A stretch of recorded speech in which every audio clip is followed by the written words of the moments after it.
अस्सलाम वालेकुम नाज़रीन, मैं हूं मोहम्मद सलीम रज़ा और आप देख रहे हैं नज़ीबाबाद की शान। नज़ीबाबाद की शान में आपका स्वागत है। उम्मीद है आप खैरियत से होंगे।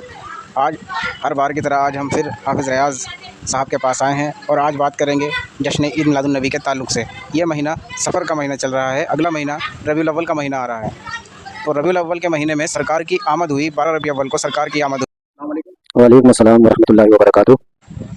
हाफिज़ साहब, हमारा सवाल है कि जैसे कि जश्न ईद मिलादुन नबी पे हम देखते हैं तरह तरह के झंडे लोग लेकर के आते हैं और उन पर किसी झंडे पर लिखा होता है ला इलाहा इल्लल्लाह मुहम्मदुर रसूलुल्लाह, और किसी झंडे पर गौसुल आज़म के रोज़ा मुबारक होता है, और किसी झंडे पर वारिस पाक रहमतुल्लाह अलैह का, यानी कि जो जिससे निस्बत रखता है उसी का रोज़ा उस पर छपा होता है, काबा शरीफ भी छपा होता है, और किसी किसी में गुंबद खज़रा भी छपा होता है। तो कहने का मतलब ये है कि जब वो उस झंडे को लेकर के आते हैं, बच्चों के हाथ में वो झंडे होते हैं, तब तक जश्न ईद मिलादुन नबी का जुलूस मोहम्मदी चलता है। वो झंडे उन बच्चों के हाथ में होते हैं। जैसे ही ईद मिलादुन नबी का जुलूस पूरा हो जाता है, मुकम्मल हो जाता है, वो झंडे कुछ बच्चे सड़कों पर डाल देते हैं या किसी तरह से उनकी बेइज्जती हो जाती है। उन पर नाम लिखा होता है, मोहम्मद सल्लल्लाहु अलैहि वसल्लम का नाम लिखा होता है, काबा शरीफ होता है, या ला इलाहा इल्लल्लाह मुहम्मद रसूलुल्लाह, मौला हुसैन या मौला अली लिखा हुआ होता है। ऐसे झंडों के बारे में आप क्या कहना चाहते हैं? और जो लोग ऐसे झंडे लेकर के आते हैं, उन्हें हमारे चैनल के ज़रिए से, नज़ीबाबाद की शान इस्लामिक चैनल के ज़रिए से उन लोगों को ये पैगाम पहुँचाएँ, उन लोगों को बताएँ कि किस तरह के झंडे लेकर के आएँ।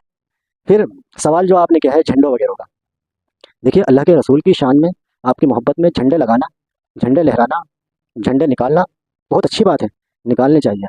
कलमा ला इलाहा इल्लल्लाह मुहम्मद रसूलुल्लाह या अली या गौस, इस तरह के नाम लिखना, इससे लिख रहे हो आप तो अगर अदब नहीं है, अगर लिख रहे हो और अदब नहीं है तो मत लिखो, सिंपल सादे झंडे बनाओ। ये मेरी गुजारिश है आप लोगों से। अगर आपके दिल में लिखने का जज्बा है तो उसमें अदब का भी जज्बा होना चाहिए। क्या लिखने का ही जज्बा है आपके अंदर कि या अली लिखूं या गौस लिखूं या मोहम्मद लिखूं, कलमा लिखूं, उसके अदब का जज्बा नहीं? क्या अल्लामा इकबाल का वो शेर नहीं पढ़ा आपने, बेअदब बेनसीब और बाअदब बानसीब। और अदब से ही इंसान इंसान है, और अदब जो ना सीखे वो हैवान है। इंसान और जानवर में क्या फ़र्क है? इंसान को अल्लाह ने अक्ल सलीम दी है, उसके पास शऊर हो, उसके पास तरीका हो। अरे पानी तो जानवर भी पीता है, नाली में मुंह डाला पी लिया, आप और हम पी लेंगे नाली में मुंह डालकर? क्योंकि हमें शऊर दिया अल्लाह ने, अक्ल सलीम दी है, अच्छे बुरे की पहचान दी है। एक तरफ आका की विलादत मना रहे हो, एक तरफ आका का जुलूस निकाल रहे हो, एक तरफ आशिकाने मुस्तफ़ा बने हुए हैं, उसी तरफ वो कलमा जो हमारी जान है, वो छोटे छोटे बच्चों के हाथों में तुम्हें अपने जिम्मेदारी से पल्ला झाड़ा, बस वहां से अपने घर से अपनी अंजुमन लेकर निकले, हाथ में झंडा लेकर निकले, लीडर बने और आकर वो बच्चों के हाथ में थमा दिया। वो बच्चे उन्हें आपस में लड़ा रहे हैं, घुमा रहे हैं, और छोटे छोटे बच्चे जब थक गए तो किसी ने इधर रख दिया, किसी ने उधर रख दिया, किसी ने फेंक दिया। तो ये बेअदबी, इस बेअदबी का जिम्मेदार कौन होगा? इस बेअदबी का जिम्मेदार सिर्फ वही होगा जिसने उस झंडे को बनाया, हाथ में लिया और लेने के बाद बच्चे के हाथ में सौंप दिया। तुम ये नहीं सोच रहे कि हम किसकी विलादत मना रहे हैं? तुमने ये नहीं सोचा कि हम किनका जुलूस निकाल रहे हैं?